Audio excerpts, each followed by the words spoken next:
And so the way I like to do this is through a framework I like to call narrate, elaborate, contemplate, NEC for short. And so this is how I like to practice speaking in my own time, just starting. And you can do this with AI. You can also do this by yourself. And the framework here is that whenever you're starting a conversation, you always start it with a narration. It can be a story, an opinion, a report of a recent event. So like, hey, did you hear about this thing? Or you can give an opinion, like, I think that this is bad, whatever.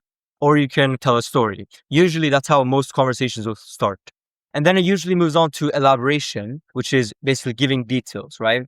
And finally, it'll move to contemplation, which is where it won't always go to contemplation, but a lot of times, if it's a good conversation, especially, the conversation will move to contemplating, meaning questioning things, meaning asking why. And so that's when you get into higher level, vocabulary as well. It's when you get into debates and like arguments and stuff. And so when practicing speaking, you can either just yap about whatever you want, but I recommend going through these 3 steps because it emulates a conversation. And so it sort of matches what you'll actually hear when speaking to natives. And by the way, if you're just getting started, I highly recommend joining the Speedy Spanish Hub. It's a free community I created with a bunch of free resources and guides to help you start learning Spanish with these methods. And it'll be the first link in the description.